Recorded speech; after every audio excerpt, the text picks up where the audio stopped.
Olá pessoal, sejam todos bem-vindos ao Papo de Redação, o podcast da Folha de Boa Vista que repercute as principais notícias do dia.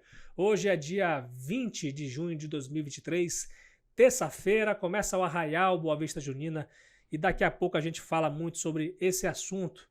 Hoje a gente tem notícias sobre cultura, como Boa Vista Junina, tem sobre polícia e política também, minha gente. Participe conosco enviando seu comentário aí na seção de comentários do canal da Folha no YouTube e também no nosso zap, o 999715300. Manda a sua sugestão aí de matéria, a sua reclamação, a sua crítica construtiva para a gente poder melhorar o nosso podcast e também as nossas notícias aqui do nosso grupo Folha de Comunicação. E eu começo hoje com uma notícia a respeito da prisão de um rapaz que é acusado de atropelar e matar uma criança. Isso aconteceu em 2020. 2020 já faz 3 anos, estava foragido da justiça. E a Dina Vieira, a minha colega aqui, editora-chefe da Folha de Boa Vista, vai explicar para a gente os detalhes dessa prisão, o que a gente conseguiu apurar aí, Dina. Isso mesmo, Lucas. O César Carvalho Ormundo, né? Ele é acusado de matar o João Lucas Marques Duarte, de apenas 11 anos. Esse foi um acidente de trânsito em 2020, né? Ele estava embriagado, foi preso em flagrante na época, foi para o presídio, mas saiu, e aí, como medida cautelar, ele teria que usar uma tornozeleira eletrônica. Sim. Que ele teria rompido em 7 de março deste ano. Então, desde então, ele estava sendo considerado foragido, né? E aí ontem, na zona rural de Boa Vista, ele foi preso por uma guarnição do BOPE, né? Segundo a Sejuc nos informou, ele teria avistado a guarnição, teria tentado se esconder, mas não conseguiu, e aí acabou sendo preso.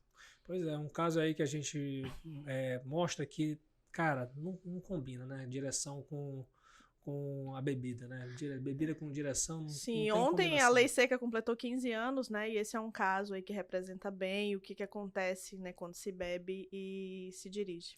Com certeza. Falando ainda de presídio, de prisão, né? A gente fala agora da situação do presídio de segurança máxima aqui do estado de Roraima, né? Que eu acho que já era para estar pronto. Não sei como é que está a situação, você vai dizer melhor para mim. Como é que está a situação do presídio de segurança máxima que foi anunciado aí? O presídio de segurança máxima, que também pode ser conhecido aí como Cadeia Pública de Monte Cristo, né? Ele está sendo construído ali atrás da Penitenciária Agrícola de Monte Cristo.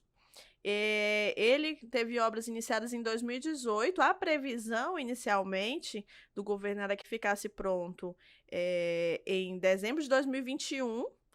Mas aí logo depois foi adiado para junho de 2022 e nós já estamos em junho de 2023. Eita, e a obra não foi concluída ainda, né? A gente entrou em contato ontem com a Sejuc e aí fomos informados de que a obra está paralisada porque o governo rescindiu o contrato com a empresa, porque a empresa não estaria cumprindo, né, com as regras. E agora eles estão fazendo um levantamento do que falta ser feito para que seja feita uma nova licitação para que esse presídio saia. Não tem nem como saber uma previsão mais exata, né? Não por conta deram. desse processo aí.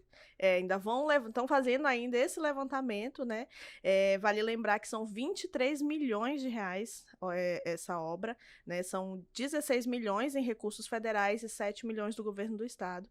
Então, aí é uma obra muito grande, né? Que representa aí um avanço para a segurança pública, para o sistema prisional, mas que está parada aí já. Eles não informaram desde quando está parada, né? Mas essa obra está parada, sem previsão de continuidade. Então aí, vamos ficar atento aí, ficar na cobrança, né? Na lanterninha aí para poder essa obra avançar, né, e acabar. Muito obrigado, Dina, pelas informações e volte sempre aqui no Papo de Redação. Que isso, só convidar. Ok, só quase. Pessoal, vocês sabiam que o garimpo ilegal na terra indígena Yanomami quase triplicou em um intervalo de 2 anos? Pois é, o Vinícius Gonçalves está aqui comigo, vai falar para a gente sobre esse levantamento que foi feito, né, pela Polícia Federal.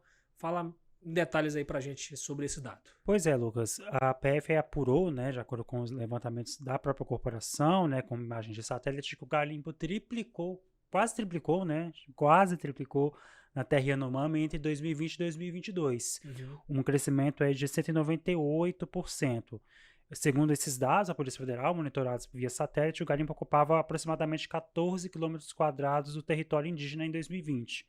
E aí, em 2022, subiu para 41,83 quilômetros quadrados. Em um ano, se a gente pegar só de 2020 para 2021, o território teve um crescimento a atividade garimpeira no território, né, teve um crescimento aí de 76%, e em 2 anos quase 200%.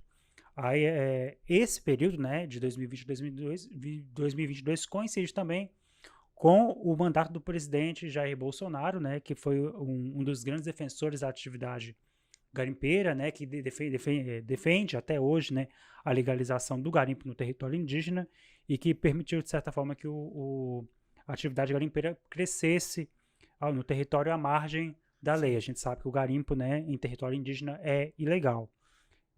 A partir do momento em que houve a ação de desintrusão, né, do garimpo iniciado no governo Lula com o estouro da crise sanitária, né, no território indígena Yanomami, houve uma queda nesses avisos desses satélites, né? O último aviso de satélite veio no dia 6 de maio e até o dia 8 de junho, que foi a data da última consolidação feita pela Força, já não houve mais nenhum aviso de atividade garimpeira, né, no território indígena. Pois é.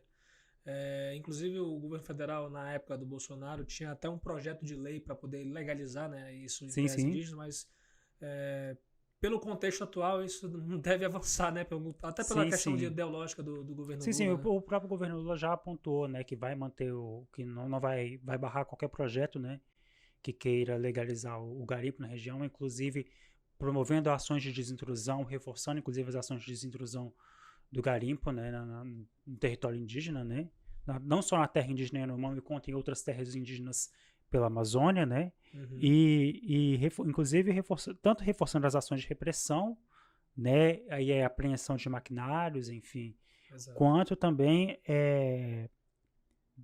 ampliando as demarcações de territórios indígenas, né. Exato. O governo Lula vai adotar essa política pelo menos aí nos próximos 4 anos de mandato, né, que teremos, né? Próximos 3 anos, né, já que o governo Lula assume esse ano. Né? Pois é, bora ver se vai conseguir, porque o Lula tá com uma queda de braço aí ferrenha com a oposição, com o Congresso Nacional, né, tendo várias derrotas aí, né? Vamos ver se isso vai acontecer. Só para acrescentar também uma informação importante, que a PF apurou que apesar do crescimento do garimpo, né, não houve não foram encontradas ou identificadas a atuação de facção criminosa, né, organizada dentro dos garimpos. A PF concluiu, né, dentro dessa investigação, né, que há atuações de criminosos isolados, mas que não uma facção organizada atuando dentro dos garimpos. Essa informação foi obtida pelo jornal Folha de São Paulo, né, divulgada hoje. A gente trouxe aqui para vocês, ampliando esse escopo dessa discussão, mas que, de acordo com a PF, pelo menos nesse primeiro momento, né, não há atuação de facção organizada dentro do garimpo. Isso, pelo menos, o recorte de 2020 a 2022. Isso, né? Dentro desse recorte, 2020 a 2022. Se você for pegar aí na prática, né, o tanto de pessoas relacionadas à facção que foram presas agora nessa saída de garimpeiros, né? Nesse ano. A investigação da PF aponta, inclusive, que essas prisões são de pessoas isoladas, pessoas que não necessariamente estão, obviamente, né, são faccionadas, são pessoas que atuam em facção, mas que não se mobilizar, a facção não se mobilizou de forma organizada para controlar garimpos. É bom deixar claro isso. Exatamente, é o que a PF aponta, pelo menos nesse primeiro relatório da investigação, que não há uma organização, uma facção, né, criminosa atuando e explorando garimpos no território Yanomami. Mas a gente sabe com o decorrer da investigação, as alegações, inclusive, podem mudar, a gente não sabe. A investigação ainda está em curso, né? Claro. Inclusive, esse era até um dos argumentos do governo federal para reforçar as ações de desintrusão na terra Yanomami. Tanto o governo federal, né, na pessoa do presidente, né, do executivo, quanto o Ministério de Meio Ambiente, liderado pela Marina Silva, né? Eles alegavam que um dos argumentos, né, para reforçar as ações de desintrusão na terra Yanomami seriam justamente atuações de facções criminosas. A gente sabe que o Ministério Público de Roraima, alguns outros órgãos investigam a atuação do PCC, né? PCC, junto com algumas outras facções uma facção venezuelana dentro do garimpo, né? Mas a gente sabe que tanto a Polícia Federal quanto o Ministério Público tem essa autonomia para realizar as investigações, e a gente espera mesmo os relatórios finais dessas investigações até para poder subsidiar ações, né? A gente sabe que quando há a presença de grupos criminosos dentro da terra indígena Yanomami, né, a gente sabe que já é um passo a mais, um passo mais complicado, justamente até para a gente ter mais segurança aqui, principalmente em Boa Vista. Né? Exatamente. Agora, a gente não vai sair ainda da esfera federal, né, porque a terra indígena, apesar de estar aqui em Roraima, né, é uma responsabilidade da União. Agora, falando aí sobre energia, né, porque o ministro de Minas e Energia, ele disse que as obras do Leão de Tucuruí, que eu pensei que já tinham iniciado, elas devem começar em julho. Fala pra gente o que o ministro das Minas e Energia falou sobre isso. Pois é, Lucas. Ontem o ministro de Minas e Energia, né, Alexandre Silveira, esteve em um encontro com empresários em Belo Horizonte, né, em uma coletiva ele afirmou que as obras do Leão vão começar a partir do dia 12 de julho. Em 12 de julho deve ser feito um anúncio, né, em Parintins, junto com outros empreendimentos de energia que devem ser anunciados para todo o Brasil, entre eles o Leão de Tucuruí. Esse evento deve ter, inclusive, a presença do presidente Lula em Parintins, e aí a obra vai ser anunciada de fato e deve ter início. A gente sabe que inúmeros prazos já foram dados. Mais um anúncio, né? Mais um anúncio, inúmeros prazos já foram dados, né? Inclusive, se não me engano, o governo Bolsonaro, em outubro de 2021, chegou a fazer um acordo judicial, inclusive, para poder iniciar as obras, mas desde então as obras não tiveram início. Né? Há um desacordo entre a Eletrobras e a Alupar, as empresas que têm ali são acionistas, né? Sim. As acionistas majoritárias ali do empreendimento do União de Tucuruí, e a gente fica aguardando, a gente espera que tomara, né? A gente torce para que a obra de fato comece em julho, né? A gente sabe que é um empreendimento que vai interligar Roraima ao sistema interligado nacional, né, de energia, né? Roraima hoje é o único estado fora desse sistema interligado e que vai dar a segurança energética que a gente tanto necessita, né? Tanto em termos de garantir o abastecimento frequente, contínuo, constante da energia, quanto principalmente baratear os custos da energia. A gente sabe que hoje a gente paga muito caro pela energia, mais do que outros estados que são abastecidos por hidrelétricas. O Brasil paga essa conta toda por conta O Brasil paga essa conta toda. E a gente, se eu pegar, por exemplo, da minha realidade, eu que vim de Minas Gerais e eu comparando a conta de Minas com a conta de consumo, né, aqui em Roraima, por exemplo, pega minha mãe em Minas. Minha mãe tem vários eletrodomésticos, a mãe tem micro-ondas. Lá em Minas, por exemplo, no Sudeste é muito comum você ter o chuveiro elétrico, as pessoas usarem o chuveiro elétrico com muita frequência, que puxa muita energia, sim, ferro de passar, geladeira. Minha mãe tem uma geladeira que puxa muita energia, que é duplex, enfim. E a conta dela vem 120, quando não vem R$150 por mês. E aqui a gente paga muito mais do que isso, tendo menos eletrodomésticos. Não tendo chuveiro elétrico, por exemplo, ou não fazendo o uso constante do chuveiro elétrico, né? A gente sabe que hoje a interligação de Roraima, o SIM, né, vai trazer aí segurança energética que a gente tanto esperou, né? É o que se espera. É o que se espera ao longo dos próximos anos, e aí torcer para que essa obra de fato tenha início em julho. Pois é, inclusive no Agenda da Semana, que eu acompanhei alguns meses atrás, né, um engenheiro elétrico falou um pouco dessa questão dos apagões que aconteceram, né? Agora está nessa iminência de voltar o estado de Roraima a ser abastecido pela Venezuela. Bora ver, né, como é que vai ser, né, essa situação também. E segurança energética é tudo para um estado, né, para uma região. Né? O estado de Roraima ainda é isolado de muitas coisas, não só a questão energética, né? Mas geograficamente, né, o estado mais próximo nosso a cidade mais próxima é Manaus. E tudo é muito caro, tudo frete, muito caro, né? Então, mas com certeza isso aí é uma barreira muito importante para a gente poder acabar com ela. É fundamental, Lucas, porque a questão energética é uma questão basilar, uma questão fundamental para o desenvolvimento econômico do Estado. A gente sabe que as empresas precisam que o Estado tenha segurança energética justamente porque elas possam atuar aqui no estado. A gente sabe que a partir do momento que a gente tiver uma energia de qualidade, constante, sem a iminência de de apagões, isso pode, inclusive, atrair empresas, ampliar a atividade econômica, indústria, né? E a gente sabe o quanto que isso é importante para o Estado que precisa, né, de ampliar a sua matriz econômica nos próximos anos. Com certeza, Vinícius. Muito obrigado aí pela participação. Volte sempre aqui no nosso podcast. Eu que agradeço. Até a próxima. Olha, gente, o Supremo Tribunal Federal declarou parcialmente a inconstitucionalidade do plano de cargos, carreiras e remuneração dos servidores do Instituto de Terras e Colonização do Estado de Roraima, o Iteraima.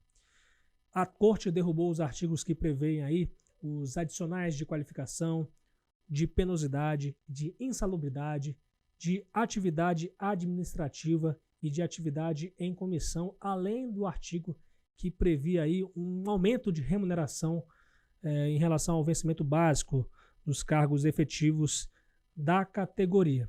A ação direta de inconstitucionalidade ela foi protocolada, apresentada em 2019, primeiro ano aí do governador Antônio Denário. O governador apresentou essa AD.